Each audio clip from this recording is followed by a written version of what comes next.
வணக்கம் நண்பர்களே, அனைவருக்கும் இனிய காலை வணக்கம். இன்றைக்கு இந்த வீடியோவில் 6ஆம் வகுப்பு தமிழ் புத்தகத்தில் 3வது இயல் பகுதியிலிருந்து நம்ம கேள்வி பதில்களை பார்க்க போகிறோம். நம்ம 51 கேள்வியை ரெடி பண்ணியிருக்கோம். டிஎன்பிஎஸ்சியுடைய நியூ சிலபஸுக்கு தகுந்த மாதிரி கேள்விகளை கொஞ்சம் அப்படியே மாற்றி ரெடி பண்ணியிருக்கோம். இந்த 51 கேள்வியையும் முழுமையாக நீங்கள் பார்த்துட்டு உங்களுடைய மதிப்பெண் என்ன அப்படிங்கிறத மறக்காமல் கமெண்ட்டில் போட்டு விடுங்கள். சரி, நம்ம வீடியோக்குள்ளே போகலாம். ஃபஸ்ட்டு கேள்வியை பாருங்கள். எவ்வகை வாக்கியம் என அறிக. நெல்லை சு. முத்துவால் அறிவியல் ஆத்திச்சூடி எழுதப்பட்டது. இது எவ்வகையான வாக்கியம்? இதற்கான விடை அப்படின்னு பார்த்தீங்கன்னா செய்யப்பாட்டு வினை வாக்கியம். எழுதப்பட்டது, வரையப்பட்டது, இந்த மாதிரி பட்டதுன்னு வந்தாவே அது கண்டிப்பாக செய்யப்பாட்டு வினை வாக்கியம்தான். அடுத்து 2வது கேள்வி. ஔடதம் இதன் பொருள் அறிக. ஔடதம்னா என்ன? இதற்கான பதில் மருந்து என்பது சரி. ஔடதம்னா மருந்து. 3வது கேள்வி. கலாம் ஐயா எங்கள் வினாக்களுக்கு விடை தருவாரா என்று மாணவர் கேட்பதற்கு நிச்சயம் பதில் தருவார் என பதில் அளிப்பது எந்த வகையான விடை? சிலபஸில் இருக்கிற வினா விடை அந்த டைப் வச்சு கேட்டிருக்காங்க. இங்கே மாணவர்கள் கேட்குறாங்க, எங்களுடைய வினாக்களுக்கு ஐயா விடை தருவாரான்னு கேட்குறாங்க. அதுக்கு எதிர்த்தரப்பில் இருந்து நிச்சயம் பதில் தருவார்னு சொல்கிறாங்க. இப்படி சொல்வது நேர்விடை, நேரான விடை. 4வது கேள்வி. உயிர்மெய் எழுத்துக்களுள் எந்த எழுத்து வரிசை சொல்லின் இறுதியில் வராது? நம்ம சொற்களை உருவாக்குவோம் இல்லைங்களா, அதில் இறுதியில் எந்த வரிசை வராது? இதுதான் கேள்வி. இதற்கான பதில் கா அப்படிங்கிறது சரி. காவும் கா, அந்த கா வரிசையை நம்ம எங்கேயுமே பயன்படுத்த மாட்டோம். சொல்லின் இறுதியில் வராது. 5வது கேள்வி. ஏன் கூட்டல் என்று சேர்த்து எழுதுக. ஏன் கூட்டல் என்று. இதற்கான விடை ஏன் என்று என்பது சரி. ஏன் என்று. 6வது கேள்வி. நெல்லை முத்துவால் படைக்கப்பட்ட நூல்களின் எண்ணிக்கை எத்தனை? அவர் எழுதிய நூல்களின் எண்ணிக்கை. இதற்கான விடை 80க்கும் மேற்பட்ட நூல்கள். அடுத்து 7வது கேள்வி. எதிர்ச்சொற்களை பொருத்துக.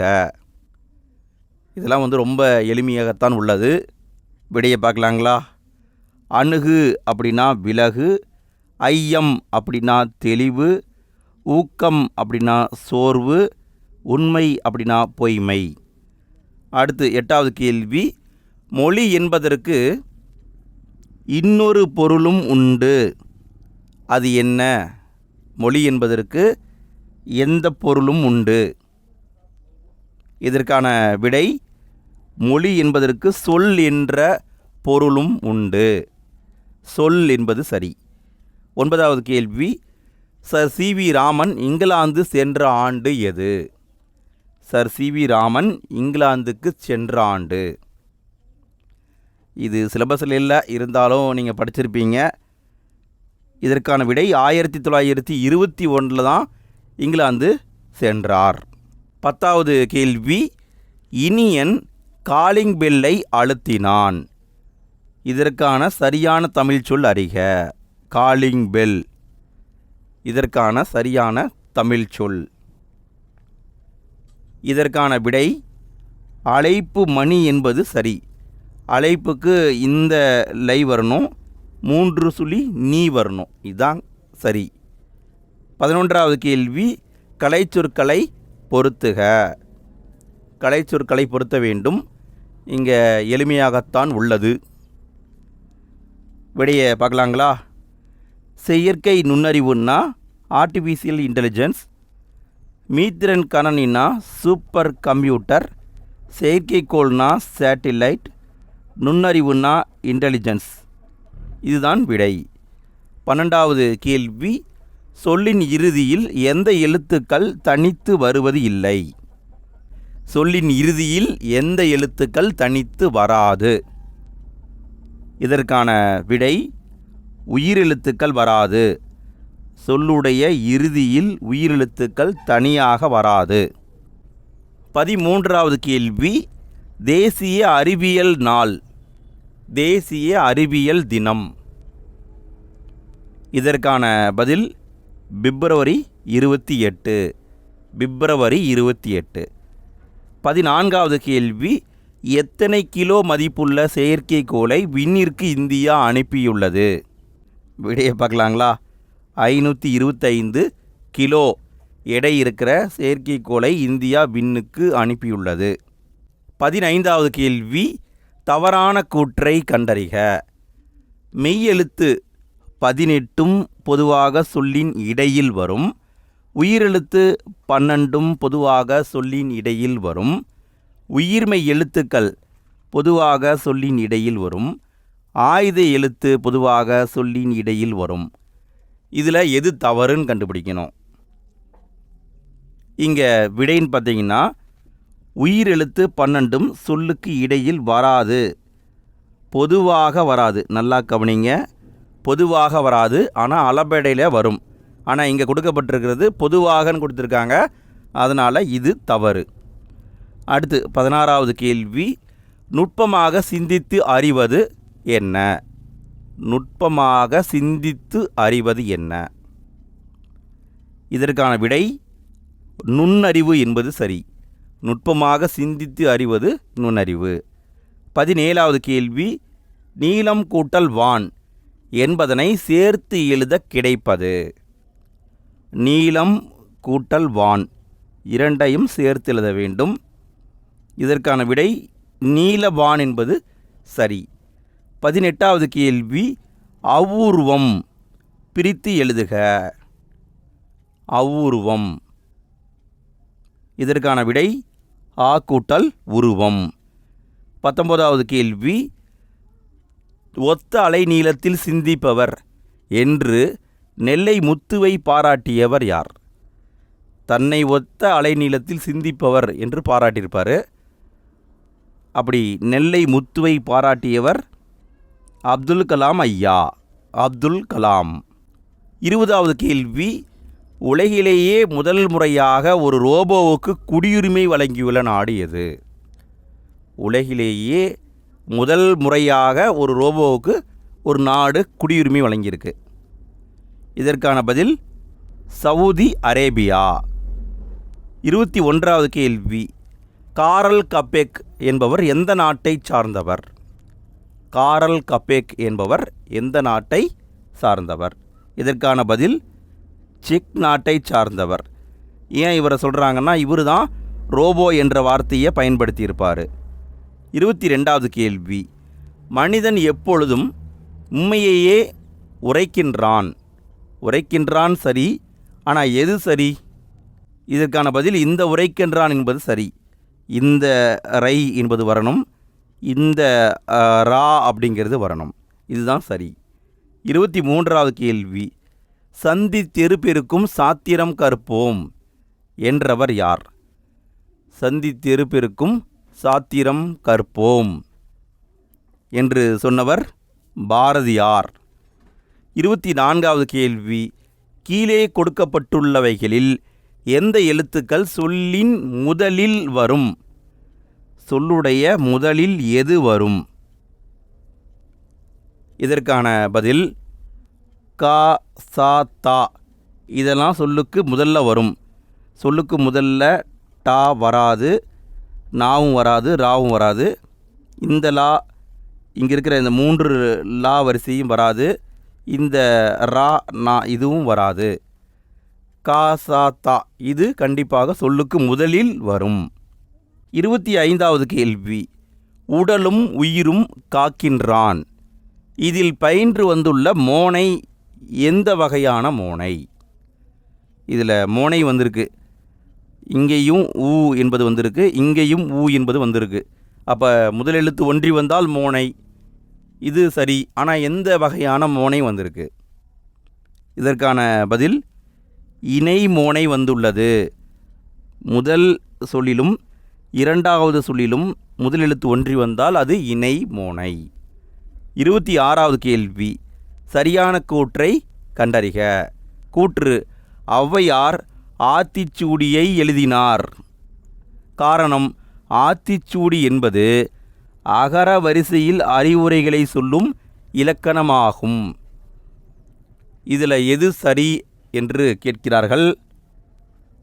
இதற்கான பதில் கூற்று சரி, காரணம் தவறு. காரணத்தில் என்ன தவறுனா, ஆத்திச்சூடி என்பது இலக்கணம் கிடையாது, இலக்கியம். இலக்கணம் அன்று, இலக்கியம் அப்படின்னு வந்திருக்கணும். அதனால் இது தவறு. அடுத்து 27வது கேள்வி, இல்லாது கூட்டல் இயங்கும். சேர்த்து எழுதுக. இல்லாது கூட்டல் இயங்கும். இதற்கான விடை இல்லாதியங்கும் என்பது சரி. 28வது கேள்வி, உயிர் எழுத்துக்கள் மெய் எழுத்துக்களுடன் இணைந்து எவ்வாறு மட்டுமே சொல்லில் வரும்? உயிரெழுத்து தனியாக வராது, நம்ம முன்னாடியே பார்த்துட்டோம். உயிரெழுத்துக்களும் மெய் எழுத்துக்களும் சேர்ந்து எவ்வாறு வரும்? இதற்கான பதில் உயிர் மெய் எழுத்தாகத்தான் எல்லா இடங்களிலும் வரும். 29வது கேள்வி, ரோபோ என்ற சொல்லை காரல் கப்பேக் பயன்படுத்திய ஆண்டு. எந்த ஆண்டு முதலில் பயன்படுத்தினார்? இதற்கான பதில் 1920 அவர் ஒரு நாடகம் எழுதியிருப்பார், அதில் பயன்படுத்தியிருப்பார். 30வது கேள்வி, அப்துல் கலாம் ஐயா அவர்களுக்கு அறிவு, தன்னம்பிக்கை, மகிழ்ச்சி மூன்றையும் வழங்கிய நூல் எது? இந்த மூன்றையும் ஒரு நூல் வழங்கியிருக்கிறது. அது எந்த நூல் என்று கேட்கிறார்கள். இதற்கான விடை விளக்குகள் பல தந்த ஒளி. விளக்குகள் பல தந்த ஒளி. 31வது கேள்வி, டீப் ப்ளூ என்னும் மீத்திறன் கணனி எந்த ஆண்டு நடந்த போட்டியில் கேரி கேஸ்பரோவ் என்பவரை தோல்வியடைய செய்தது? டீப் ப்ளூ என்பது ஒரு சூப்பர் கம்ப்யூட்டர். இது சதுரங்க போட்டியாளரான கேரி கேஸ்பரோவ் என்பவரை 1997 தோற்கடித்தது. சதுரங்க போட்டி, அதாவது ஆங்கிலத்தில் செஸ் போட்டின்னு சொல்லுவோம் இல்லைங்களா, அதில் தோற்கடித்திருக்கிறது. 32வது கேள்வி, கண்டறி என்னும் சொல்லை பிரித்து எழுத கிடைப்பது என்ன? கண்டறி. இதற்கான பதில் கண்டு கூட்டல் அறி என்பது சரி. 33வது கேள்வி, சரியான கூற்றை கண்டறிக. கூற்று: டமாரம், ரம்பம், லண்டன் ஆகியவை பிறமொழிச் சொற்கள். காரணம்: டா, ரா, லா ஆகிய உயிர்மெய் எழுத்து வரிசைகள் சொல்லின் முன் வரும். இதில் எது சரி என்று கேட்கிறார்கள்.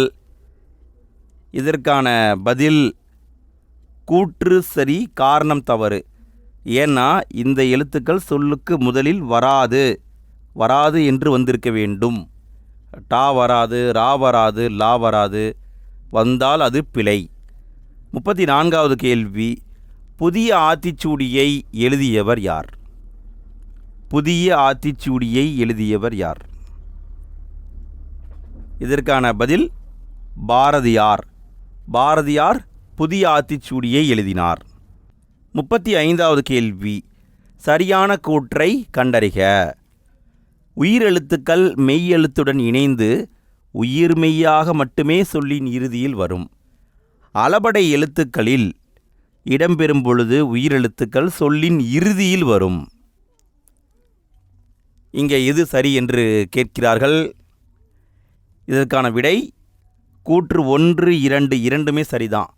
36வது கேள்வி, நோ இந்த ஓரெழுத்து ஒரு மொழியின் பொருள் என்ன? நோய் என்றால் அதன் பொருள் என்ன? இதற்கான விடை துன்பம் என்பது பொருள்.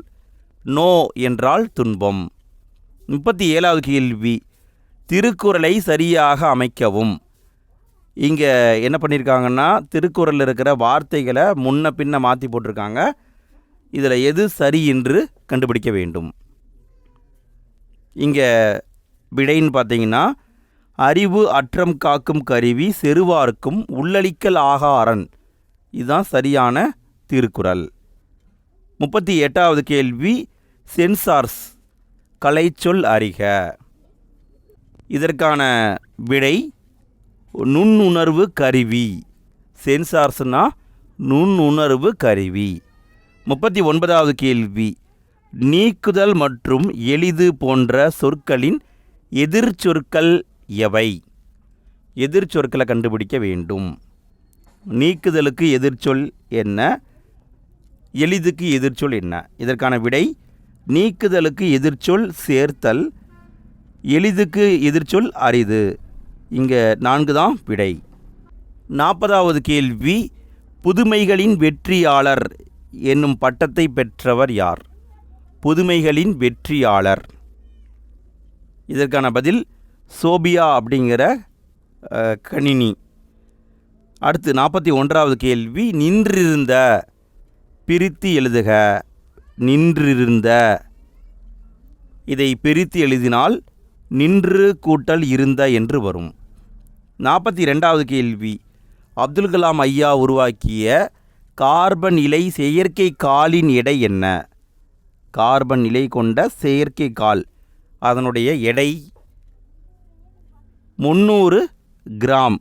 300 கிராம். 43வது கேள்வி, ஆழ்கடல் இலக்கண குறிப்பு அறிக. ஆழ்கடல். இதற்கான பதில் வினைத்தொகை. ஆழ்கடல் அப்படின்னா வினைத்தொகை. 44வது கேள்வி, உயிர்மெய் எழுத்துக்களுள் எந்த எழுத்து வரிசை சொல்லின் இறுதியில் வராது? உயிர்மெய் எழுத்துக்களில் எந்த எழுத்து வரிசை சொல்லுடைய இறுதியில் வராது? இதற்கான பதிலை முன்பே பார்த்துவிட்டோம். கா அப்படிங்கிற வரிசை வராது. 45வது கேள்வி, சர் சி.வி. ராமன் தமது ஆய்வை வெளியிட்ட ஆண்டு எது? Sir CV. ராமன் 1928 பிப்ரவரி 28 தன்னுடைய ஆய்வை வெளியிட்டிருப்பார். 46வது கேள்வி, கடல் நீர் ஏன் உப்பாக உள்ளது என மாணவரை பார்த்து ஆசிரியர் கேட்பது எந்த வகையான வினா? இது வினா விடை அந்த டைப்பில் கேட்டிருக்காங்க. இதற்கான விடை அறிவினா. அதாவது ஆசிரியருக்கு தெரியும் கடல் நீர் ஏன் உப்பாக உள்ளது என்று அவருக்கு தெரியும். மாணவருக்கு தெரியுதா அப்படிங்கிறத சோதிப்பதற்காகத்தான் அவர் கேட்குறாரு. அப்போ இங்கே வந்திருக்கிறது அறிவினா. 47வது கேள்வி, தானியங்கி தோற்றத்தில் மனிதர் போல இல்லாமல் இருக்கலாம், ஆனால் மனிதர்களைப் போல செயல்களை நிறைவேற்றும் என்று எந்த கலைக்களஞ்சியம் தானியங்கிகளுக்கு விளக்கம் தருகிறது? இங்கே விடைன்னு பார்த்தீங்கன்னா பிரிட்டானிக்கா கலைக்களஞ்சியம். இதுதான் விளக்கம் கொடுத்துருக்கோம். 48வது கேள்வி, ரோபோ என்னும் சொல்லின் பொருள் என்ன? ரோபோ என்ற சொல்லின் பொருள் அடிமை என்பது பொருள். அடிமை. 49வது கேள்வி, எந்த இடத்தில் மட்டும் உயிரெழுத்துக்கள் சொல்லின் இடையில் வரும்? எந்த இடத்தில் மட்டும் உயிரெழுத்துக்கள் சொல்லின் இடையில் வரும்? இதற்கான பதில் அளபடையில் மட்டும்தான் உயிரெழுத்துக்கள் இடையில் வரும். 50வது கேள்வி, சொல்லின் முதலில் வரும் எழுத்துக்களை எவ்வாறு அழைப்பர்? இதற்கான பதில் மொழி முதல் எழுத்துக்கள். சொல்லின் முதலில் வரும் எழுத்துக்களை மொழி முதல் எழுத்துக்கள் என்று அழைப்பர். 51வது கேள்வி, சொல்லின் முதலில் வராத எழுத்துக்கள் யாவை? எந்த எழுத்துக்கள் சொல்லுக்கு முதல்ல வராது? இதற்கான பதில் மெய்யெழுத்து வராது. மெய்யெழுத்து என்பது புள்ளி வைத்த எழுத்து. அது சொல்லுக்கு முதல்ல எப்பயுமே வராது. அவ்வளோதான் நண்பர்களே. இன்றைய வீடியோவில் 51 கேள்வியை பார்த்துட்டோம். உங்களுடைய மதிப்பெண் என்னங்கிறத மறக்காமல் கமெண்ட்டில் போட்டுவிடுங்க. நாளைய வீடியோவில் 6ஆம் வகுப்பு தமிழ் புத்தகத்தில் இருக்கிற 4வது இயல் பகுதியிலிருந்து தேர்வு நடக்கும். நன்றாக படித்து விட்டு வாருங்கள்.